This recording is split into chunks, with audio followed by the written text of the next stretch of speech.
All right, so I'm coming to you from a different direction. I don't know, my kids did something with my phone, so I'm still doing the video. It's okay. I'm just smaller instead of longer. I'm taller today. So it's Melanie Sobocinski once again coming at you with chipping away at bits and pieces of my story and bringing it to you in a version that you can understand, to where you may be in the same boat as I am. Like, you may be having the same kind of struggles that I have. So, poor body image. I've seen it from and heard it from anyone from 5 years old, which makes me really sad nowadays, all the way up to, we're on our deathbed type thing. There's always something that we don't like about our bodies. And I'm going to tell you, it's kind of okay to feel that way. It's kind of okay to not like your body 100% of the time and like your complete body. But what's not okay is when it becomes a daily struggle with body image, with not liking what you see in the mirror, with having poor physical confidence, body shaming yourself, over dieting, extreme dieting, yo-yo dieting, over exercising, and striving for perfection. Because that's when it becomes an issue. And I've been there. I've been there in all different levels of that platform at all different times in my life, at all different ages. Trust me, starting at the earliest that I can remember having an issue with that is probably 7th grade. Yeah. What are you, 12? 13? So yeah. And I'm sure it starts way younger nowadays with the way social media is and what some of us girls are posting out on social media, and then we compare ourselves. Stop that right now. I spent a long time beating myself up. I actually had to switch my mindset. I had to learn what a strong body should feel like, not what it should look like. Maybe looking like that person on the magazine for this month. I had to realize that my body wasn't supposed to always be sore from workout. Now, don't get me wrong.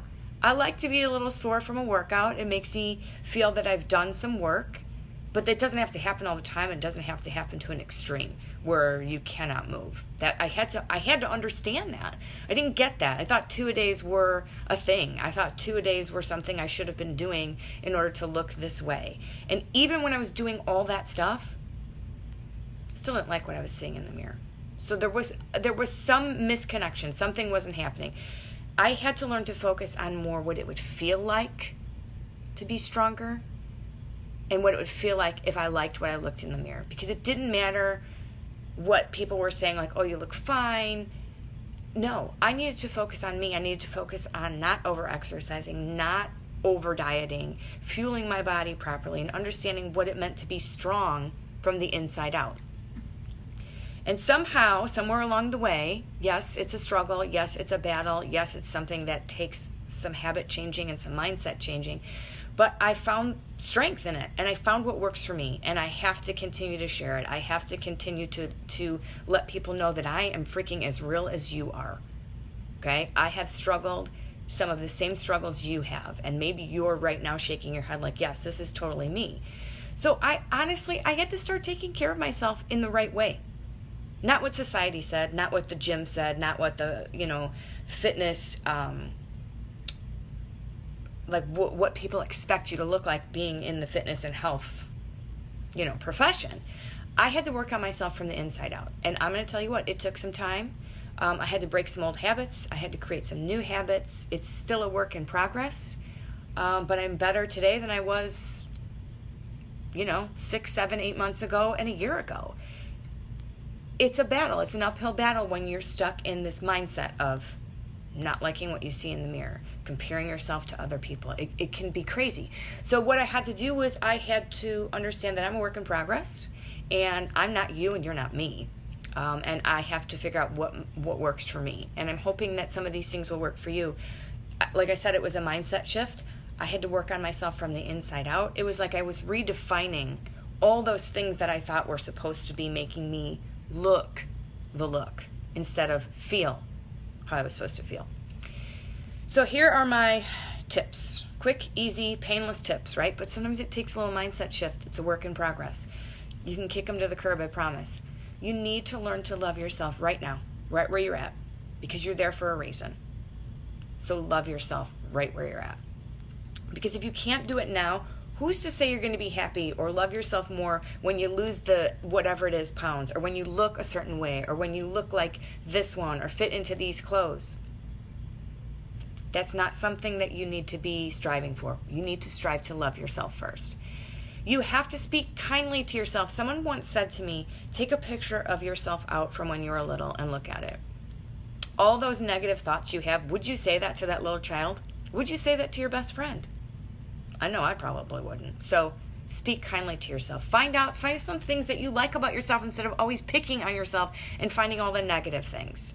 I can't stress this one enough. It's starting from the inside out, because it is so not a look. That's my next tip. It's not a look, it's a feel. And when you get to that point where you can improve how you feel, your looks kind of don't matter. Not that they don't matter in the sense of like you go out looking like, you haven't showered in 15 days or whatever. That's not what I mean. You're not stressing on, I need to look like this, or I'm not good enough, or I need to, fit this, what society is saying. So when you can improve how you feel about your body, it actually does so much more for your self-esteem. It does so much more for you.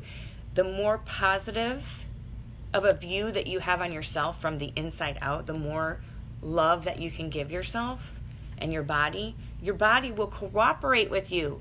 Sometimes there's these missing puzzle pieces, and losing that last 10 pounds is not always that missing puzzle piece, or looking a certain way is not always that missing puzzle piece.